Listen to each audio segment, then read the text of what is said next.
Poucas coisas são mais sagradas do que a última homenagem a um herói de guerra. Na pequena cidade de Abilene, o silêncio da manhã foi quebrado pelo som de botas no asfalto. O sargento Raul Mesquita, veterano do exército, estava determinado a escoltar o caixão de seu antigo comandante Major Barreto. O major havia falecido após anos lutando contra as sequelas da guerra, e sua última vontade era ser levado por seus homens. Raul, mesmo com o joelho comprometido pela missão no Sahel, não hesitou em aceitar. Mas algo estranho começou a acontecer assim que a escolta foi anunciada. Autoridades locais se opuseram, dizendo que não era apropriado um desfile militar naquela região. Mesmo assim, Raul se levantou, fardado, com a bandeira dobrada nos braços, e decidiu que não recuaria.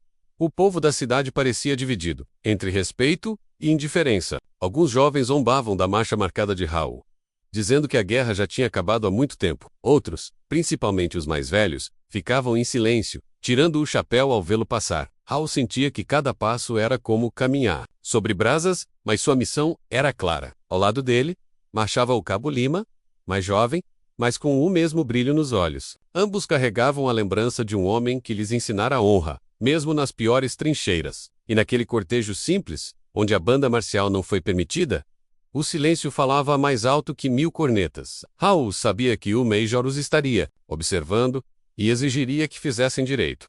A família do Major tentou interceder, pedindo ao prefeito uma cerimônia digna. O prefeito, um homem preocupado com imagem política, recusou o desfile e qualquer aparato militar. Disse que não queria atrair atenção negativa para a cidade. A viúva do Major chorou em silêncio. E o filho, um cadete da AMAN, ficou indignado. Raul apertou os punhos e garantiu que mesmo sozinho conduziria a homenagem. Não era apenas por Barreto. Era por todos os que foram esquecidos depois do serviço. Era por cada irmão de farda, enterrado sem honra. A morca seguiria, com ou sem aprovação. Na manhã do enterro, uma multidão começou a se reunir no entorno do cemitério. Muitos não sabiam quem era o Major, mas reconheciam Raul, o soldado manco, que sempre ajudava na comunidade. Algumas crianças seguravam bandeirinhas do Brasil, mesmo sem entender completamente o que acontecia. A polícia apareceu, pedindo que Raul e Lima parassem a marcha. Disseram que estavam obstruindo a via pública. Raul tirou do bolso um papel dobrado menos a autorização assinada pelo próprio Major em vida. Este homem tem meu comando, mesmo morto, dizia o documento. O oficial da polícia hesitou, mas recuou diante das câmeras que começavam a filmar.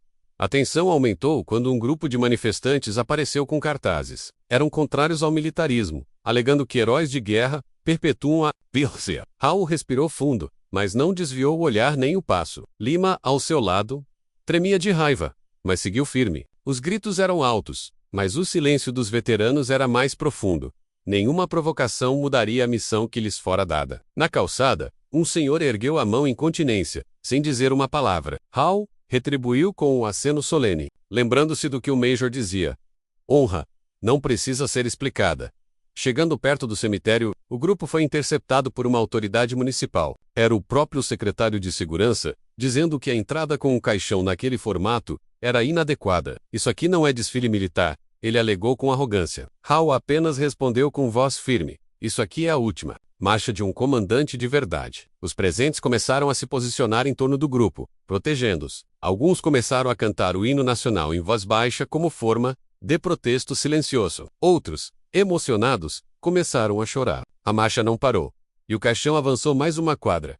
Enquanto caminhavam, flashes de memória invadiam Raul. Lembrava-se do Major carregando soldados feridos em campo, mesmo sob fogo cruzado. Lembrava-se do dia em que o Major tomou um tiro para salvar o próprio Raul. Lembrava-se das cartas que o Major escrevia para as famílias dos soldados, mesmo sem obrigação. E agora, diante de tanta frieza burocrática, Raul sabia que era sua vez de retribuir. Lima começou a entoar um canto militar que aprenderam no batalhão. Logo, outros veteranos que estavam na multidão se juntaram. O ar se encheu de uma melodia, rouca, mas poderosa, menos impossível de calar.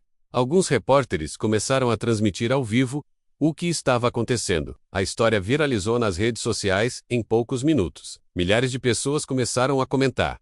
Deixem o soldado. Marker. Figuras públicas se manifestaram em apoio à homenagem. O prefeito, pressionado, ligou para o secretário tentando conter os danos. Mas Raul já não ouvia nada disso.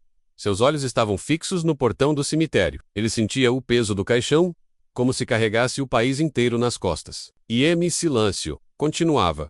Quando chegaram ao portão, a administração do cemitério tentou barrá-los. Disseram que o enterro só poderia ocorrer de forma padrão, sem cerimônia militar. Hal retirou o quepe, olhou nos olhos do funcionário e disse: com todo o respeito, ele não é padrão. O funcionário, desconcertado, deu um passo para trás. Lima ergueu a bandeira do Brasil que cobria o caixão e a dobrou com reverência. Hal então pediu permissão para entrar, não como civil, mas como soldado em missão. Com a multidão aplaudindo, o portão finalmente se abriu, e a marcha adentrou o solo sagrado com passos firmes. Hal e Lima conduziram um caixão até a sepultura reservada com flores simples ao redor. A viúva, emocionada, abraçou Hal e disse: ele confiava em você até o fim. O filho, de farda da academia, chorava de forma contida, mas seu peito inflava de orgulho. Hal permaneceu em posição de sentido durante todo o discurso final. O padre quase não conseguiu falar, tamanha a emoção do momento. E mesmo diante de todas as tentativas de impedi-lo, Hal completou sua missão, porque para ele, honra era algo que não se negociava. E naquele dia, provou isso para o mundo inteiro. Após o enterro, Hal permaneceu imóvel por vários minutos diante da sepultura. O silêncio ao redor era pesado, mas não desconfortável. Era Reverend. Lima colocou a mão no ombro do sargento, num gesto de respeito profundo. A multidão começava a se dispersar, mas muitos pararam para apertar a mão de Hal. Você fez o que era certo, disse uma senhora com lágrimas nos olhos. Uma criança ofereceu a ele uma flor azul que havia tirado do buquê. Hal segurou a flor, engolindo a emoção que ameaçava transbordar. Naquele momento, ele sabia que a missão não havia terminado, ela apenas começava. Naquela mesma noite, Hal recebeu uma ligação de Brasília. Era o general reformado Moura, antigo amigo do Major Barreto. Ele dissera que viu tudo pela televisão e queria reconhecer a coragem do soldado. Hal agradeceu, mas recusou qualquer tipo de prêmio ou condecoração. Eu só fiz o que um soldado faz, disse ele, com a voz firme. Moura então fez um pedido. Queria conversar pessoalmente sobre uma nova missão. Hal achou estranho. Ele já estava há anos fora da ativa, mas algo na voz do general soava urgente e pessoal. No dia seguinte, um jipe do exército veio. Busca-lo. Lima insistiu em ir junto, e Hal permitiu, sentindo que a presença do jovem seria importante. Ao chegarem em uma base isolada, foram conduzidos a uma sala reservada. Ali estavam outros veteranos, todos com rostos marcados pelo tempo e pela guerra. O general Moura entrou, carregando uma pasta de couro surrada. Precisamos de vocês para algo que o Major Barreto começou e nunca terminou, disse ele. Hal ficou surpreso ao ouvir o nome do Major novamente envolvido numa missão. É sobre os soldados esquecidos da Guerra do Sahel.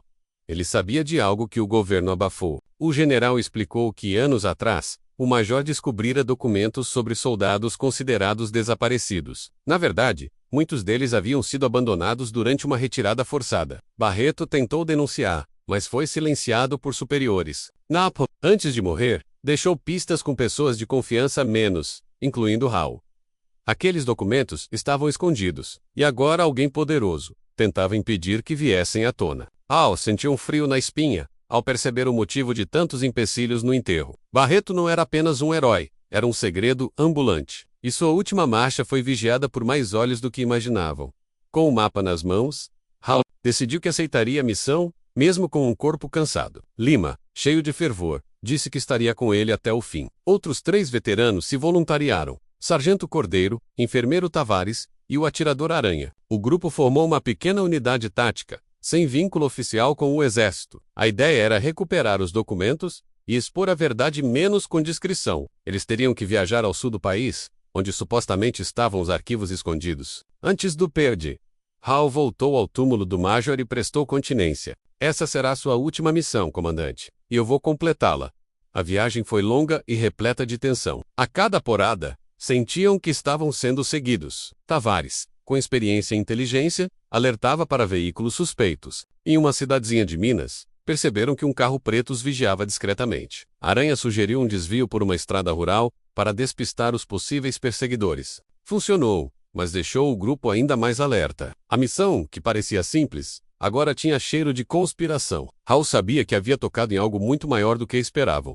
Chegaram a uma antiga fazenda desativada, que pertencia a um amigo de... Lá, no porão da casa, encontraram um cofre escondido sob tábuas podres do chão. Dentro havia dossiês, fitas de vídeo e cartas escritas à mão. As provas eram claras. ordens de retirada antes da chegada dos reforços, condenando dezenas de soldados à morte. Haviam nomes de políticos, empresários e até militares de alta patente envolvidos. Hal sentiu o peso da verdade apertando o peito. Eles deixaram nossos irmãos morrerem para proteger contratos, murmurou Lima.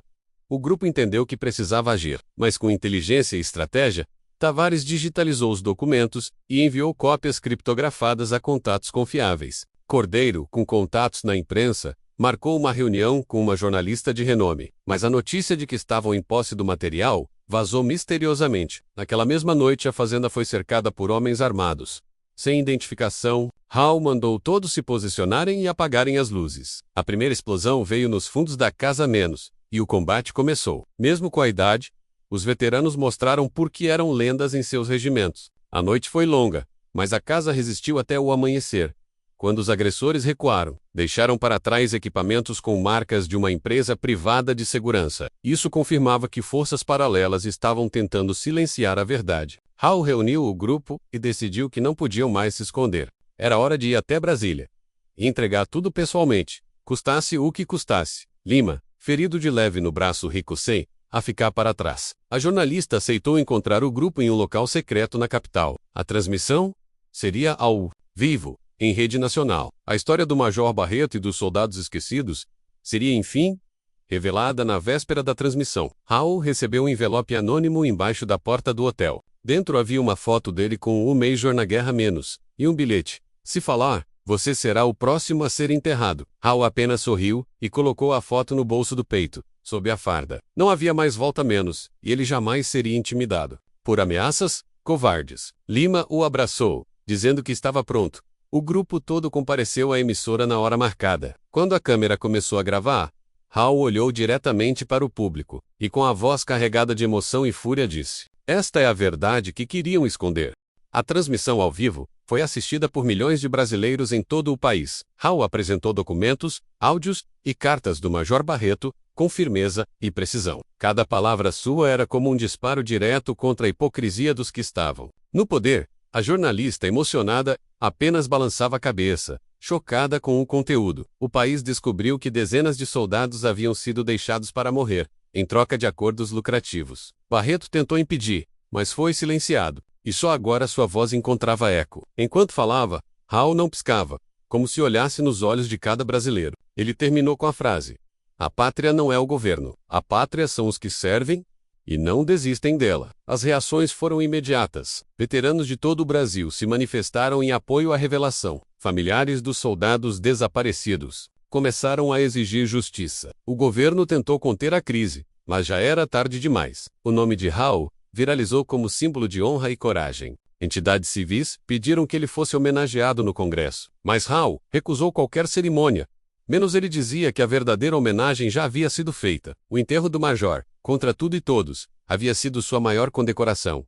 Dias depois, foi aberta uma investigação federal sobre os desaparecimentos. Militares da ativa começaram a colaborar anonimamente. Alguns dos responsáveis começaram a renunciar seus cargos. O escândalo, batizado de Operação Silêncio no Sahel, tomou os noticiários por semanas. Hal e seu grupo foram chamados para depor oficialmente em Brasília. Cada um reafirmou seu compromisso com a verdade, sem medo das consequências. A jornalista que os ajudou ganhou reconhecimento mundial pela coragem da cobertura, e o nome do Major Barreto foi reabilitado com honras. Sua ficha foi corrigida nos arquivos do Exército. Enquanto isso, Hal tentava voltar à sua vida pacata. Voltou à oficina onde trabalhava, consertando bicicletas e motores antigos. Mas a paz não duraria muito tempo, pois começaram a chegar cartas de todo o país. Filhos de ex-combatentes, viúvas, soldados aposentados, todos querendo agradecer. Alguns pediam ajuda para localizar corpos, outros só queriam contar sua dor. Hal passou a se reunir com Lima e os outros toda semana, como se ainda estivessem em missão. A tropa do Barreto, como ficaram conhecidos, criou um grupo de apoio a veteranos e começaram a lutar por uma lei que garantisse assistência real aos esquecidos da guerra. Um dia, Hal foi chamado ao túmulo do Major novamente. Dessa vez, não estava só menos centenas de pessoas se reuniram em uma homenagem espontânea. Veteranos de diferentes guerras estavam lado a lado, todos com suas fardas limpas e medalhas reluzentes. O filho do Major, agora oficial, fez um discurso que arrancou lágrimas de muitos. "Meu pai morreu em silêncio, mas seu soldado gritou por ele, e todos nós ouvimos. Hal apenas baixou a cabeça, segurando a bandeira dobrada que sempre levava consigo. Ali, naquele Campo Santo, sentia que algo finalmente estava completo. Mas no fundo, sabia que a guerra nunca acabava, para quem carrega cicatrizes na alma. As ameaças, no entanto, não cessaram. Pessoas ligadas aos interesses expostos continuavam tentando intimidar Hal. Um dia, sua casa foi invadida, mas nada foi levado menos apenas revirada como um aviso. Lima sugeriu que ele se mudasse, mas Hal não aceitou. Se me esconder, eles vencem. E eu nunca fui de recuar. A segurança ao redor dele foi reforçada por voluntários e até por alguns militares ativos. Era curioso, o mesmo exército que um dia o silenciou, agora o protegia. E o povo, esse sim, estava sempre ao lado do velho soldado. O grupo recebeu convite para discursar em academias militares. Jovens cadetes ouviam com atenção histórias que jamais foram contadas em sala de aula. Hal falava pouco, mas cada palavra era marcada por verdade. Ele dizia: a farda que vocês vestem não é de pano, é de memória. E lembrava: nunca deixem seus irmãos para trás, nem em campo de batalha, nem na vida civil. Suas palavras ecoavam mais fundo do que muitos generais imaginavam. O exército começou a repensar sua relação com os veteranos esquecidos, e a imagem de Hal se tornou símbolo em painéis de instrução.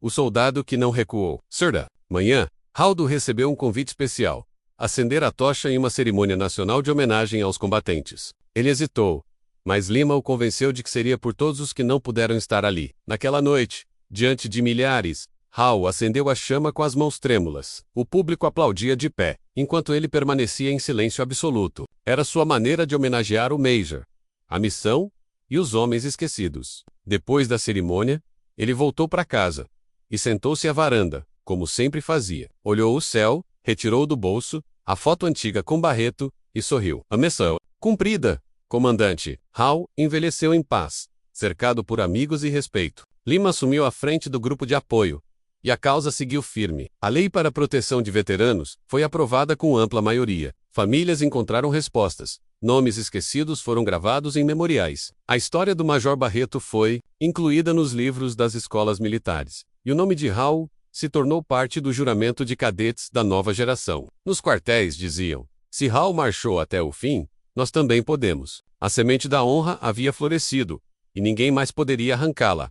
Anos depois, Hal faleceu de causas naturais, sentado em sua cadeira de varanda. Ao lado dele, havia uma bandeira dobrada, uma medalha enferrujada, e a flor azul que recebera. No enterro do major, seu velório foi realizado com honras militares, desta vez, sem oposição. Milhares compareceram, menos velhos, jovens, soldados, civis. Lima fez o discurso final, com lágrimas nos olhos e voz embargada. Hal foi soldado até o último suspiro, e nos ensinou que honra não se discute, se vive. Quando o cake foi descido, todos fizeram continência, e no coração de cada um, Hal seguia marchando, firme, eterno, invencível.